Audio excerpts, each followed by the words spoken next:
Good morning, good evening, whoever you are, wherever you are, whatever you might be doing. We wish to welcome you to the Silverlight Show. The Silverlight shines to illuminate that which lies hidden in darkness. For those of you tuning in today, we welcome you in.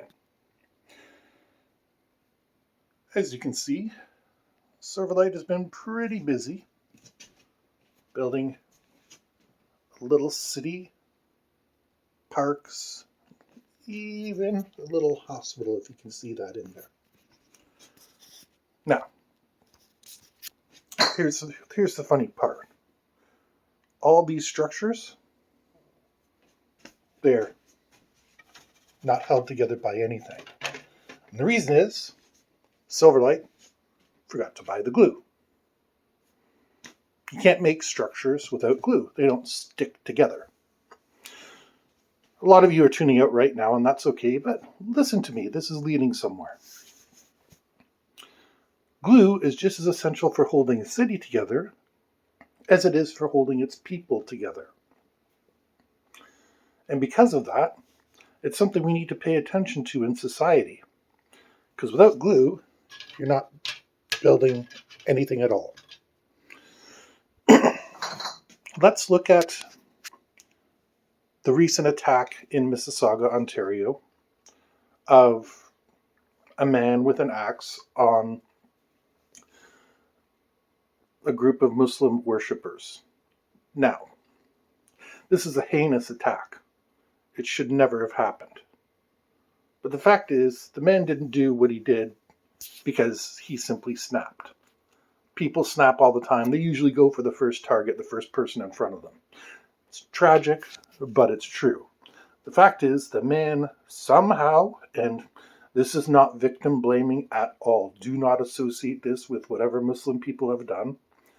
But for some reason, the man did not feel as though he was part of the same community as those Muslim people. And that's really a critical flaw to our modern society. We have a great way of differentiating people, of forcing them apart, of making the glue not hold. Would you live in a building that did that? No, it's a factory anyway. But whether it's an apartment or whatever, you need a solid foundation. And yes, for those of you wondering, Silverlight is a wargamer. Pacifist wargamer. Because I like everything to be decided in a way that nobody dies. Back to the subject of glue. Why did Silverlight not have glue? Well, simply, I ordered the parts and the glue at the same time, and the parts came a month before the glue. I know, stuff happens. We get through it. The difference is, I can put this together at any time I feel like. And as a matter of fact, the terrain, it's installed. I could use any old glue on that. Is it perfect? No, I'm still cutting the edges and stuff like that.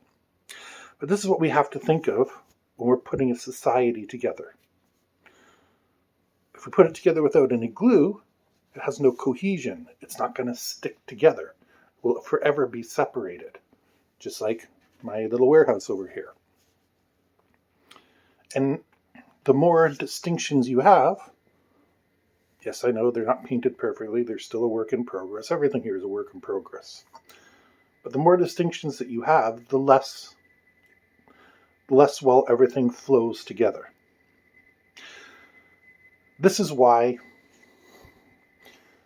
I'm going to take a second to address things like Black History Month. I've got no problem with it. But unless you're in an educational institution, it really does not get addressed. And I'm not sure how it really would be addressed in a situation like, for example, where I live, there's not a ton of Black people. There's a lot of other minorities, but not a ton of Black ones. So they don't really get the representation they deserve outside of the school system. And that's just a weird population quirk to my area. Did I choose it? Heck no. Next door neighbor is Jamaican. One of my best friends is Trinidadian.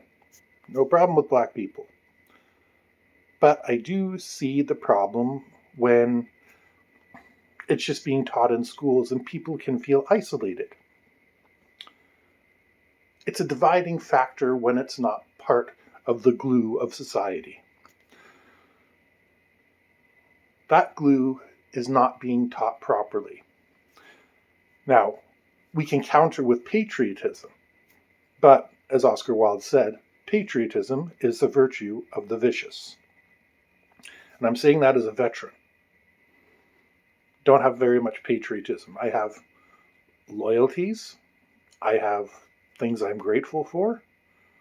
But I don't have blind patriotism where my government is always right and they always make the correct decision. No, that's not true at all.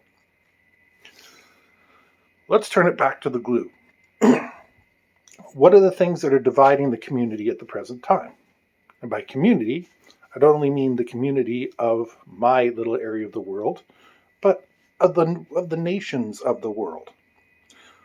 Well, they're seeking to divide us more and more. And while this is helpful from a statistic perspective, you want to make sure, hey, why are name your ethnic group here applying for welfare more than the standard population?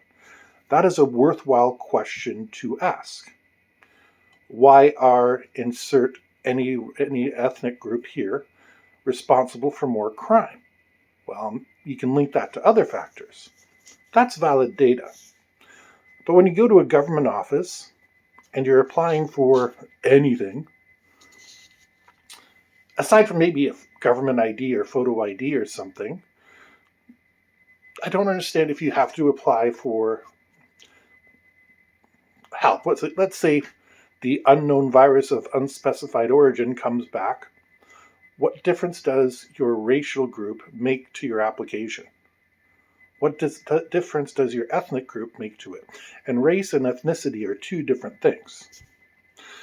The best example of this would be you have Black Christian people and you have white Christian people, and they do have different traditions. They do have different standards. They both agree on Christmas, but the way they celebrate is a bit different. Even more so when you start dealing with somebody like Chinese people. Well, dividing them up, I don't even know where to start. But, Manchurians are different from Mandarins, which are different from Taiwanese, which are different from Hong Kongians, and it's a whole ball of wax that I can't even go through. We think of Iran as one big happy state, but there's major ethnic divisions over there as well. But by trying to put those divisions into place inorganically, and I say the word inorganically on purpose, we're providing the fault lines for something in the future.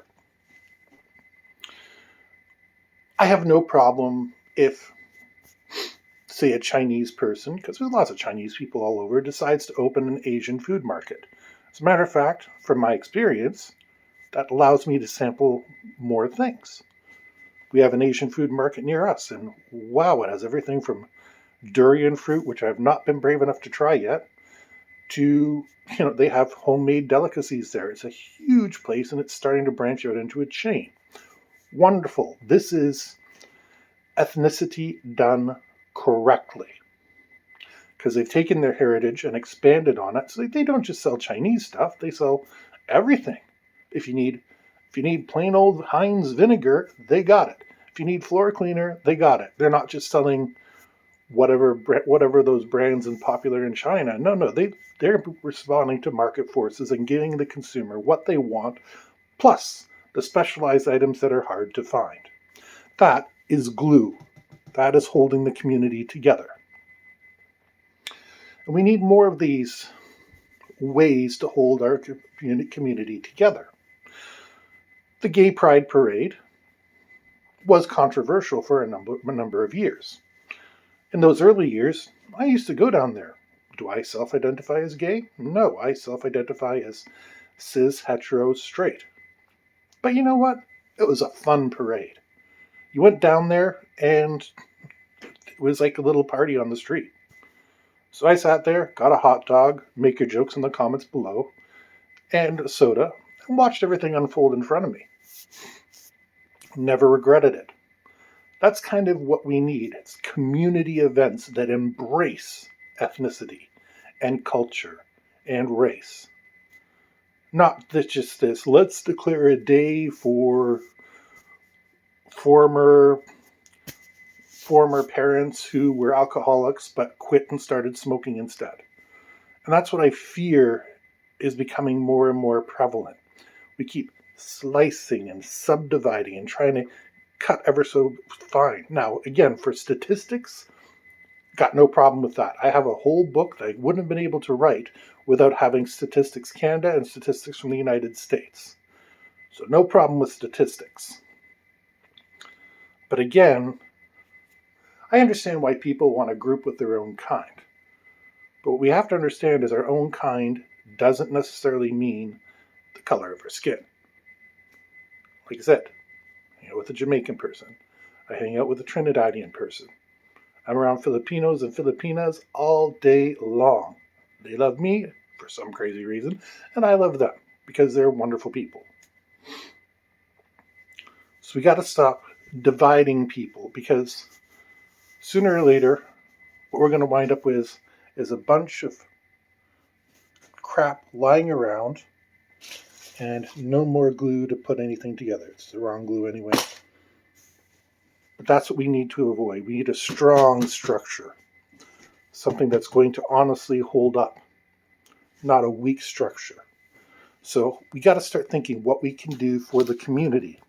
And this is, I think, a grassroots problem. Teaching it at school, I can't complain about that. But at the same token, it's not the most effective use of time. If, I don't know, forgive my ignorance here for not knowing when the Sikh prophet has his birthday, and I know it's a big deal, and I wish I could think of the holiday right now, but I can't. When Guru Nanak, that's it, Guru Nanak has his birthday, which I believe is what the holiday is about, and, the Hindus and the Sikhs celebrate, hey, great, this sounds like a good excuse for a little weekend carnival. Maybe not with the rides and stuff like that, but you can certainly put out a couple food stands. You can show. I know that they love to have those elaborate dresses, and they have dancing that is really passionate, and of course they have their traditional plays and stuff like that. That would be something that would be wonderful, and I'm sure local businesses would appreciate it, because people would come for an attraction like that. They would say, hey, let's go down to the Guru Nanak festival, and then the Sikhs and the Hindus get to show what they can do, and it makes everybody's life better. It's glue. Again, glue. It's organic glue. It's something that happens naturally, and it's something that should be encouraged. Because if I sit you down and make you read a book about Guru Nanak's life, unless you're a pretty devout Sikh, then you're probably not interested in it.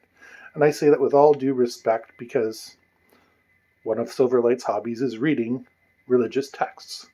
And other people have said to me, why do you waste your time on that? And I said, because this has inspired, whichever one you pick has inspired millions, if not billions of people to follow it.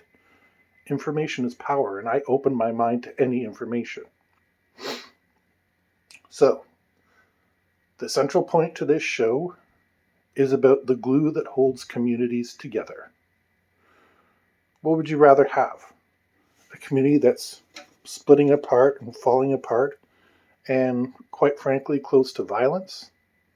Or something strong, well-built, and well-established? I think everybody agrees strength is the way to go. And we need to accomplish that by making the effort ourselves. Like I said, a grassroots, organic effort. Because there is this idea of, oh, you're shoving your blank down my throat. No, you have the choice to stay home for whatever event it is.